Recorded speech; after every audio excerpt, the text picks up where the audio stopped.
Oke, Assalamualaikum warahmatullahi wabarakatuh. Perkenalkan, nama saya Nur Hayat dari kelas Akuntansi 2A Non-Reguler Fakultas Ekonomi di Prodi Akuntansi. Dalam video kali ini, saya akan menjelaskan tentang ide bisnis saya, bisnis plan saya, planning ke depan saya. Jadi di era zaman sekarang ini tuh udah zamannya yang jadul, yang dicari lagi.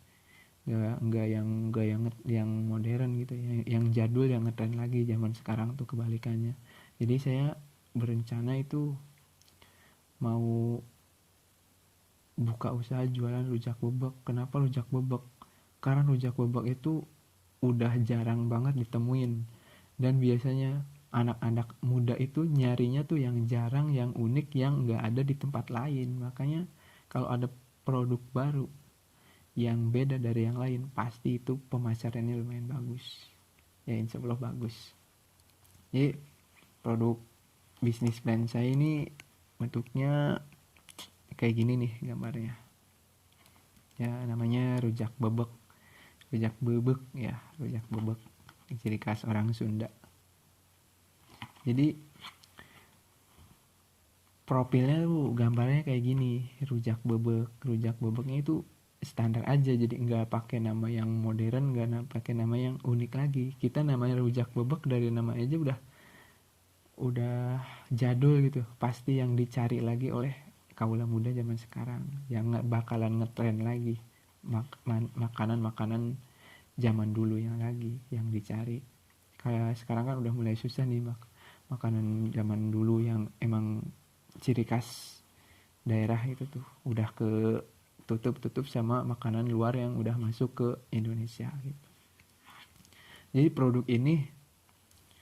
produknya simple, nggak neko-neko, nggak, belum ada inovasi baru. Saya akan buka bener-bener original. Apa itu rujak bebek? Ya, rujak yang buah yang dibebek dikasih bumbu, udah gitu aja, simple dulu. Nanti untuk kedepannya pasti banyak inovasi selanjutnya. Untuk produknya sendiri saya mau buka ruko aja, nggak keliling. Kalau keliling kan mungkin nanti susah ditemuin kan. Nggak, kalau keliling nggak tetap satu tempat. Kayaknya mau tetap satu tempat, cari ruko yang kecil tapi nyaman gitu tuh. Untuk pelayanannya mungkin bisa mandiri lah, satu atau dua orang juga bisa terlayani gitu. Terus pemasarannya ini di era zaman sekarang ini yang kembali yang jadul itu yang ngetren, pemasaran itu lebih gampang. Insya Allah pasarnya itu ke anak-anak masuk, ke remaja masuk, ke orang tua bahkan ini bisa masuk. Soalnya ke orang tua pasti pengen mengenang jajanan-jajanan yang dulu gitu. Jajanan-jajanan yang biasa dia beli di waktu dia muda atau dia kecil. Jadi pemasarannya itu bisa masuk ke semua kalangan. Untuk modal awal nggak terlalu besar lah. Kalau untuk rukonya misalkan punya pribadi, kita harus modal paling modal buah, modal ulekan atau bumbu-bumbu itu modal awalnya di budgetnya di bawah 200.000 lah, udah cukup. Terus strategi saya itu pemasarannya sekarang kan udah zaman era digital gitu ya. Rujak bobok juga bisa di online, makanya saya ini bikin tulisan.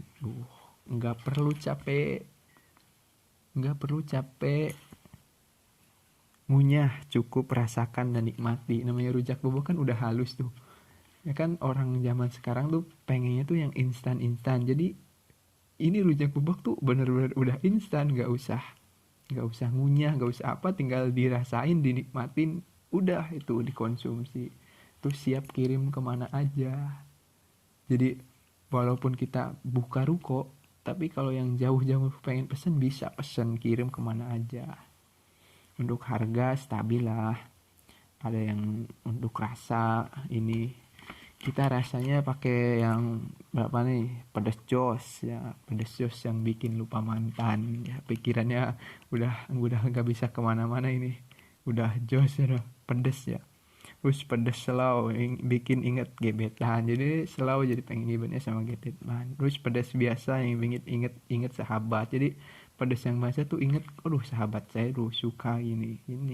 Jadi yang sedang bikin inget keluarga. Kalau sedang itu keluarga tuh masuk dari mulai ponakan, adik, kakak, ke ibu, ke nenek, itu yang sedang itu bisa masuk, bisa dikonsumsi. Terus original bikin aja sendiri lah. Kalau original mah masa ya nama rujak nggak pedes kan nggak enak gitu. Terus investornya itu saya rencana sih paling ke keluarga aja. Namanya namanya usaha kecil-kecilan, usaha rumahan gitu ya, belum berani lah kalau investornya harus dari luar atau dari temen yang jauh gitu. Paling intinya keluarga dekat dulu, atau paman dari orang tua atau kakak adik. Paling saya rencananya kayak gitu. Terus investornya siapa? Paling saya sih ke paman atau bibi saya ya. Bisa lah sedikit-sedikit ngebantu buat buat ya invest lah. Untuk pembagian hasilnya kita nanti kan ya kesepakatan orang dua lah ya. Kalau sudah berjalan mungkin nanti ada kesepakatan ada investor yang banyak nanam saham lagi. Mungkin cukup sekian video dari saya tentang bisnis plan saya, rencana ke depan saya tentang ini. Semoga dapat bermanfaat. Oke, assalamualaikum warahmatullahi wabarakatuh.